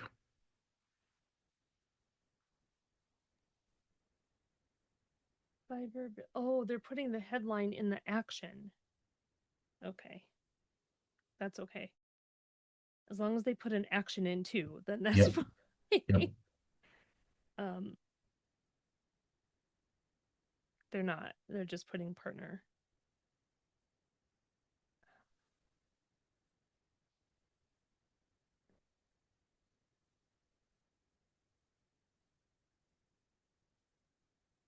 Fiber builds to workforce career paths. I think that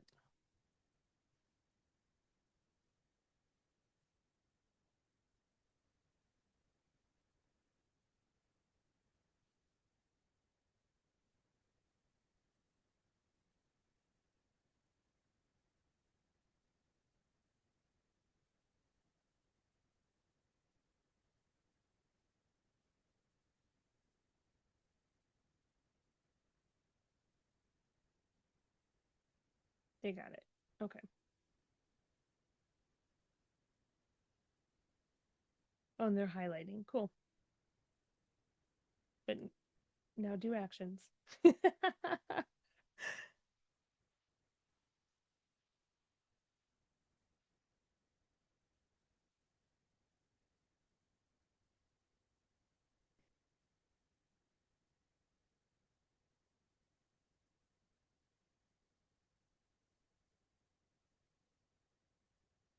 So statewide fiber ready program graduates 5,000 technician, eliminating labor shortages, and Wisconsin Broadband Initiative recognized as national model for public-private collaboration.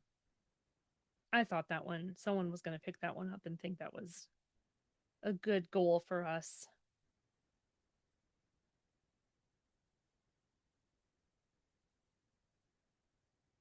I see they've started with the Wisconsin Closes Digital Divide, which is similar to one of these. Here we go.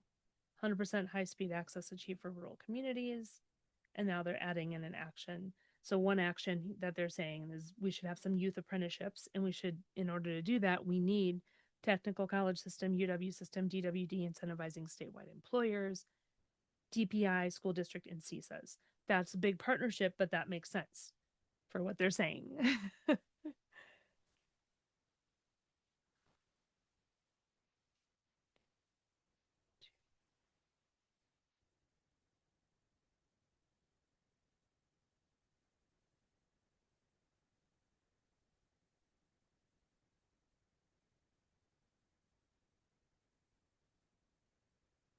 So they've put a headline in here: strategic and workforce development drive success and broadband expansion in Wisconsin.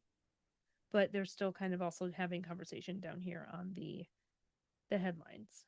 I'm glad that doing those headlines ahead of time is helpful, or it looks like it's been helpful. Yeah, good work there. And then when we go into the next round of discussions, we'll have 10 minutes for discussions, and Perfect. and then if we don't finish up, we can just pick off at the next meeting. Yep. Well, they'll have time to then share the evolution of their conversation.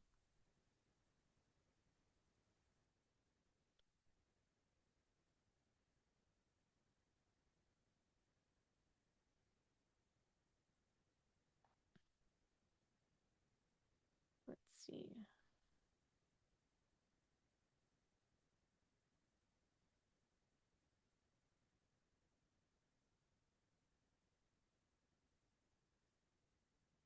Okay, cool. Identifying an action.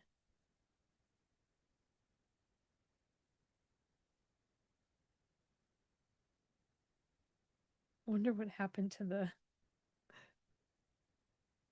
It's a pipeline for employment in the tech industry, and recognizing the broadband tech task force and building a bridge for public and, you know what? Maybe it's more useful if I don't read while they're typing.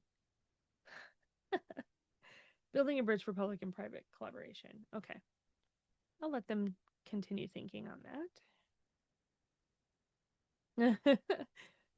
State funding with many, many dollar signs.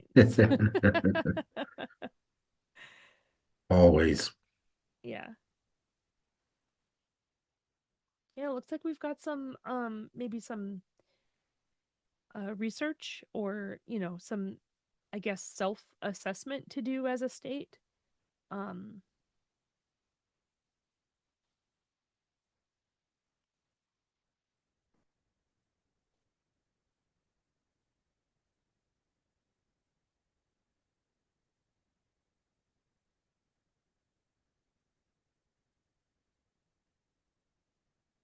let's see. So pipeline for employment in the tech industry makes sense. Tech colleges, the big step, like you mentioned before.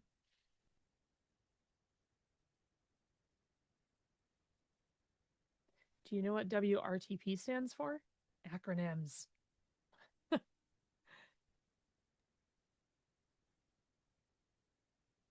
Rural Transformation Project? Wisconsin Regional Training Program. Thank you. That's how it was at the tip of my tongue. I was Like, trying to say it out loud. what I said did not make any sense to me, but I'm like, oh, that. Thanks, Alyssa.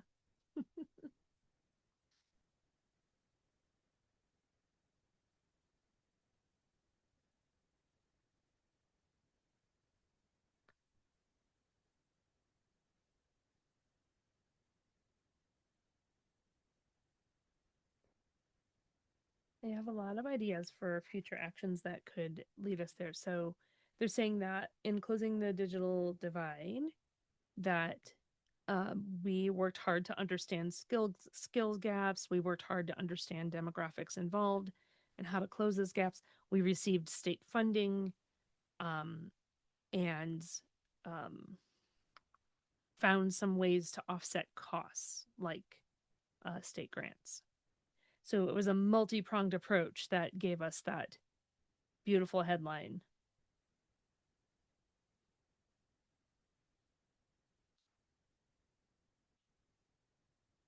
They are still talking about who might be the partners there.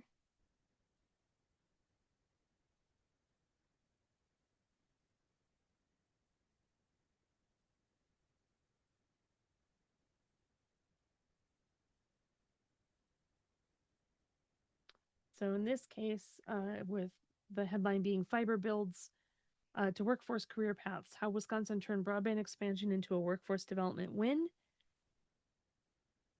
We had a successful deployment, which helped to create thousands of new jobs.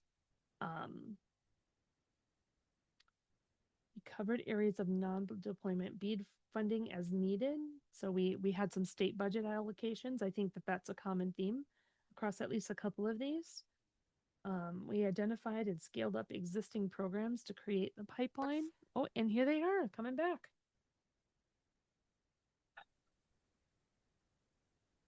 You guys, oh, wait till everyone's back. You guys are some fast thinkers. I know that that's not a lot of time, but you did a lot of work. Let's maybe start with room 4. Oh, wait, someone's still typing. Should I go to a different room? Yep. Start with DeBar. Was that you? Room 4? Yeah. Okay. Damar, do you want to start with, where do you want to start? You're muted, DeBar.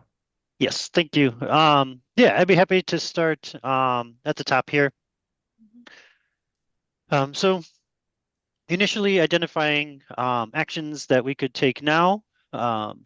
Task force members noted that the state can identify existing resources, sources of funding, and then further identify gaps within that funding by working with local groups of entities to, and then ultimately meet that funding need to move existing workforce to higher skilled roles, and then fill those vacated positions, the lower skilled roles, with the underemployed, those who are seeking work.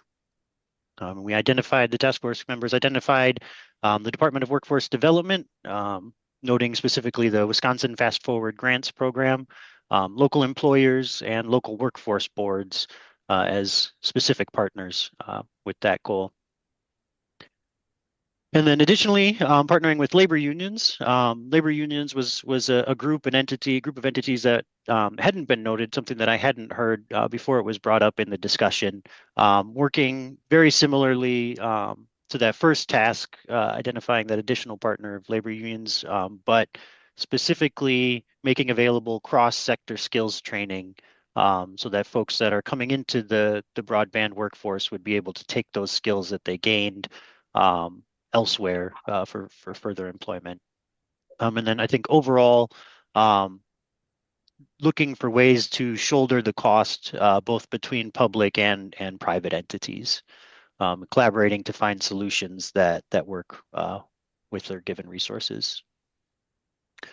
We didn't get to table 2 here in the first discussion piece, but then looking at the headline, we had an excellent headline crafted relatively quickly of Fiber builds to workforce career paths, how Wisconsin turned broadband expansion into a workforce development win.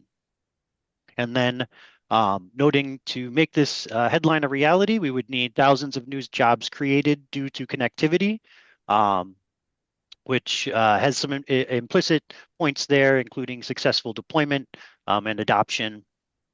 And then further actions to support that headline are state budget allocations. So looking specifically at the areas of funding that would be filled, that the non-deployment funds would be used for, the BEAD non-deployment funds.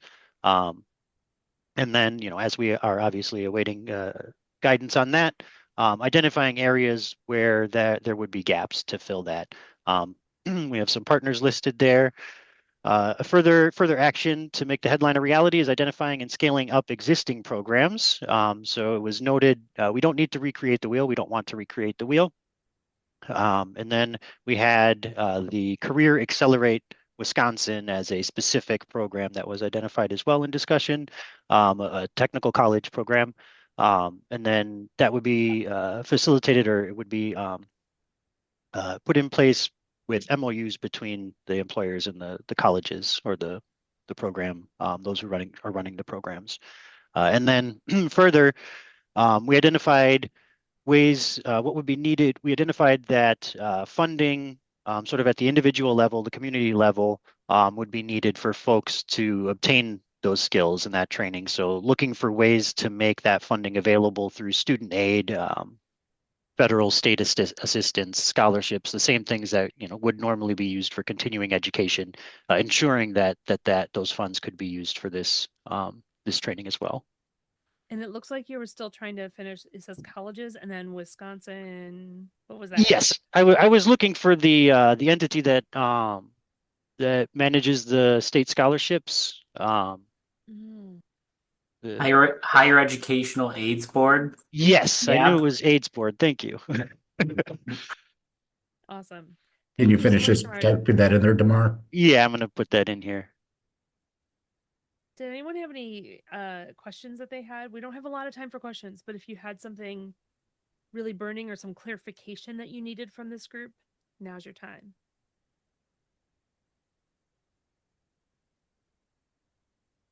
I don't see anyone unmuting. I'm going to keep going. Room 2. Who was room 2? We were room 2. Awesome. So, here? Yep, we'll start up here. Yep. Okay. So there are specific actions for workforce development for this building the pipeline of professionals. We said working with DPI to communicate with students about opportunities. That partner is DPI, working with the technical college system, partners technical college system, working with employers, working with the Wisconsin Broadband Workforce Coalition, working with DWD, funding. The strategic partner there would be the Wisconsin Legislature. And then we had this idea of a policy review between DPI, UW, and DWD to do a gap analysis about where there's opportunities. And finally, partnering with school districts. For the second question, Oh, I had a question for you actually Yep. about this one. When you say work with the technical college system, was that on a specific thing, or just like let's get together and find out like what they're seeing and thinking? Was it kind of like a can whoever said that respond?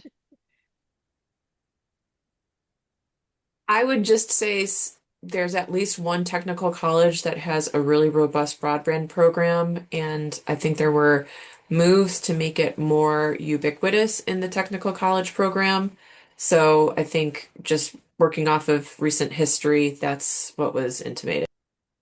if I said what are existing assets, does that capture, Brittany, what you're thinking, or is it different than that? It's close enough for this exercise. Okay, good. Cool. Thank you. Okay, go ahead, Josie. I'm sorry. Sure, that's okay. Okay, so for the second part of supporting the broader workforce, there was again this idea of identifying skills gaps and skills mismatches. And we talked kind of also about how this is a very broad question, and maybe we need to kind of define the parameters of what upskilling we're looking for, because the comment was like, we're all upskilling all the time, right? So kind of what does that mean? And then for strategic partners, we said DPI, technical colleges, workforce boards, DWD, and employers. Awesome. Thank you. And then headline. Yeah, our headline was Wisconsin closes digital divide.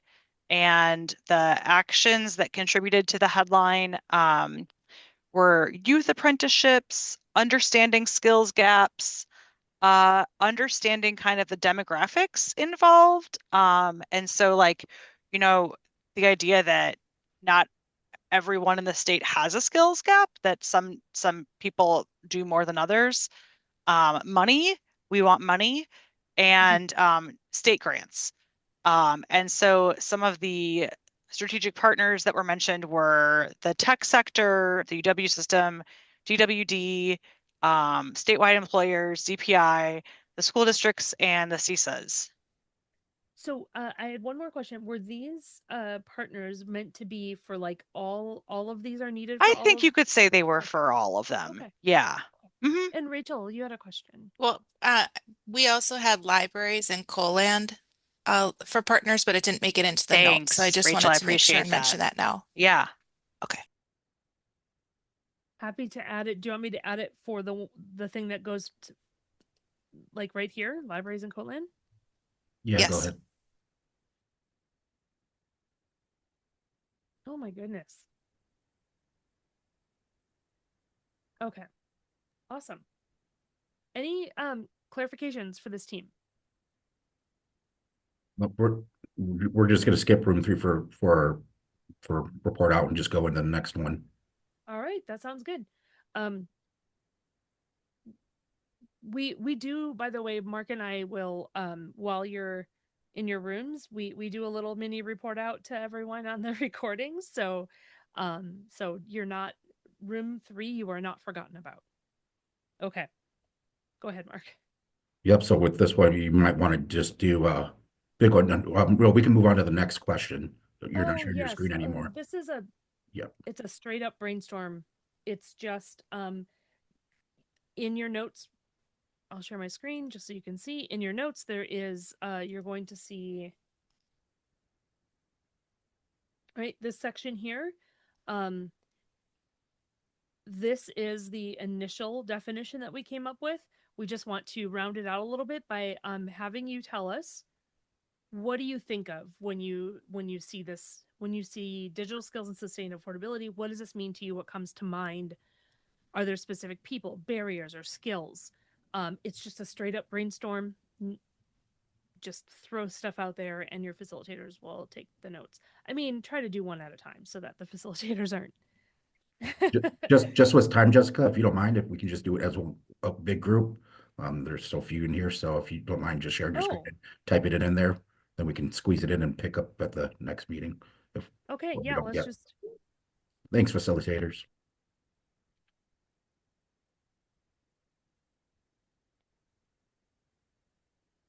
I guess go ahead. I'll go up to room 1 maybe and put it up there.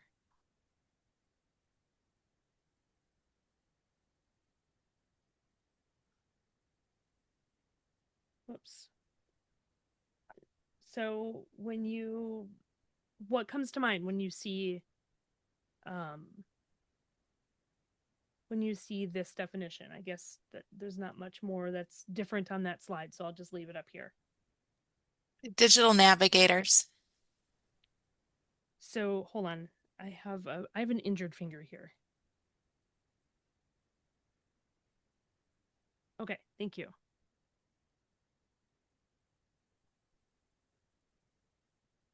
Go ahead, Steve. I saw you on mute. Sorry, I don't mean to call you out. I just saw you on mute. I just turned my thing off in case I come up with an idea, but I Okay, don't have great. one right now. No, that's good. Leave it off.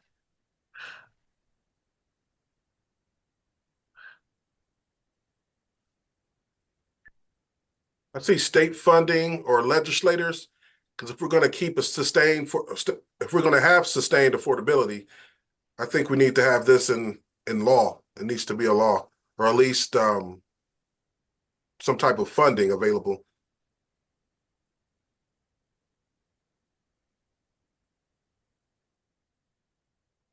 Sorry, my typing's gonna be weird because I'm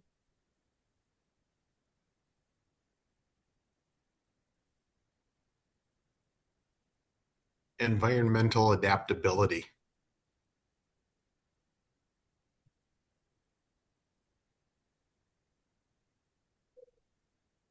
Broadband adoption. If people are going to, use their digital skills, we're finding that the adoption rate isn't quite what we thought it was going to be, particularly in rural areas. Interesting point to bring up, Steve. And next task force meeting, we'll expand on that with possibly some PSC updates and presentations. Accessibility.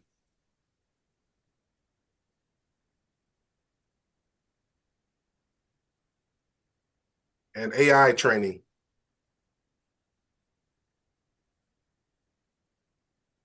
I think more broadly, just training, right? And not just professional training for installers or for IT people, but continuing education classes at the local UW extension on how to, use the internet or leverage AI in your daily life.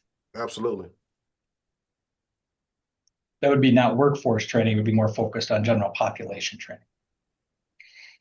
There are large players in the space like libraries and nonprofits and knowing local resources who are already in the space, which is really important.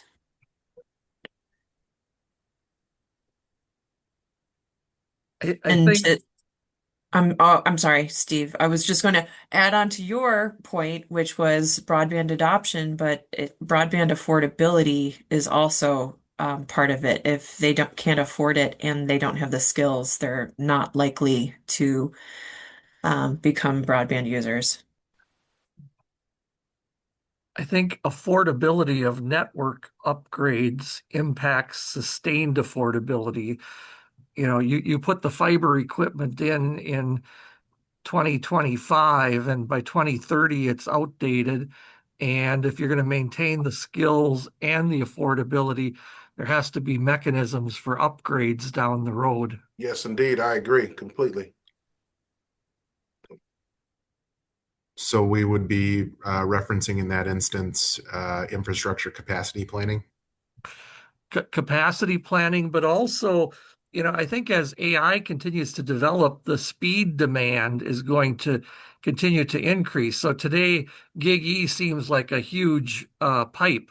However, when you're sending the amount of data you may be sending in the future through those same pipes, it might be a 10 gig that's equivalent to 100 meg today. So, I think you need to keep upgrading that light wave equipment.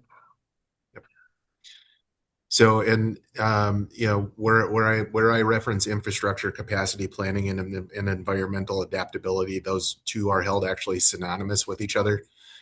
We have to look at both the capacity of our infrastructure, future-proofing that, transition planning, growth, all of that stuff. When we look at environmental adaptability, we have to do the same with regards to digital skills. It also plays in with sustained affordability.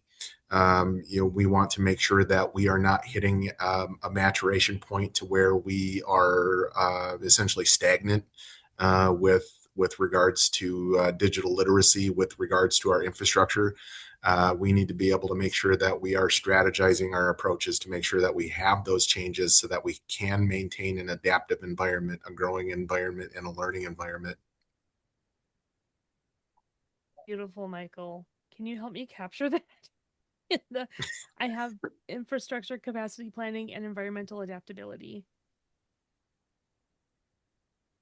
Is that enough, or is there something I can add to that? Because that was really rich what you just said, and it wasn't able to type fast enough to get that. Sorry, is it recorded? It is. Okay.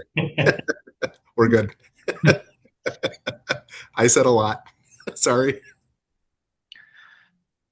How about oversight? Some type of impartial oversight to make sure that barriers are removed and to make sure that affordability remains intact.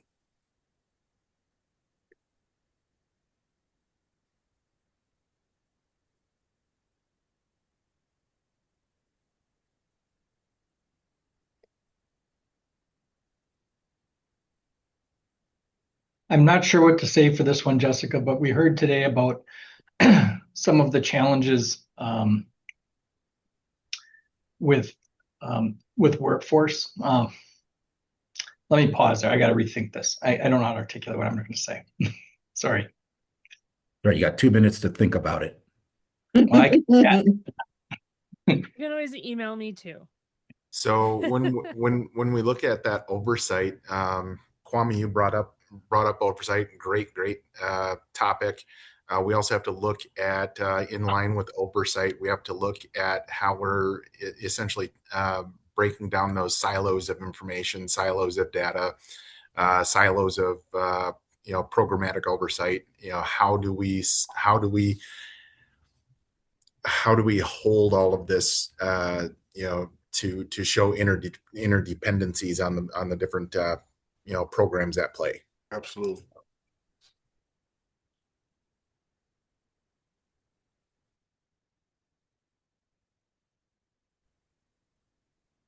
All right, Jessica, wrap it up.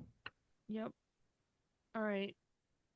I don't think I had the thing I wanted to share with you is that next time when we come back, we will have, I guess I can just stop sharing. Next time when we come back, we'll continue this discussion. I'll have, based on what you just said, I'll have a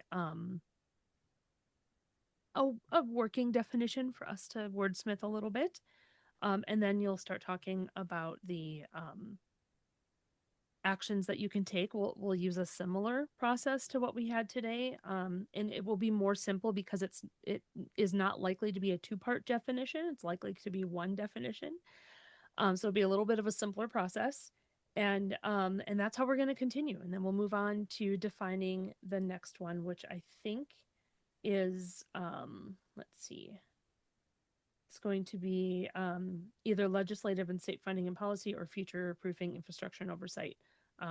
Those were tied, and we'll pick one to go. We're going to go for all 5 of them, so it doesn't matter which order we take it in, really. But that's all I had. If you have any questions, or if a thought occurs to you, you can let Mark know, Chris know, and we'll make sure that we add it to the definition. That's it. That's all I had. Go ahead, Chris. Thanks, Jessica. And I'll let you know if my memory comes back. So Oh yeah. it hasn't yet. All right. We'll hand it back over to Mark to wrap us up for the day, talking about next steps and our upcoming meeting in February. All right, next steps. Next task force meetings is the February 18th at 1 o'clock. Stay tuned for the agenda. On the agenda, you'll see the registration link, and that is required to attend the meeting, and then you'll receive an email on how to get access to the meeting. So stay tuned, and with that, I'll hand it over to Chris to adjourn us. And I'll reply to that email, Mark, to be registered more than 3 minutes before our meeting on the 18th. So thank you, everybody, for the conversation today. With some really good conversations in the breakout rooms. We appreciate your time and thank you for it. Have a great day. Please stay warm. It's going to be dumb cold. So hopefully everybody's warm next week. Thank you, everyone. Yep, especially people up north, stay warm. All right. Thanks, everyone.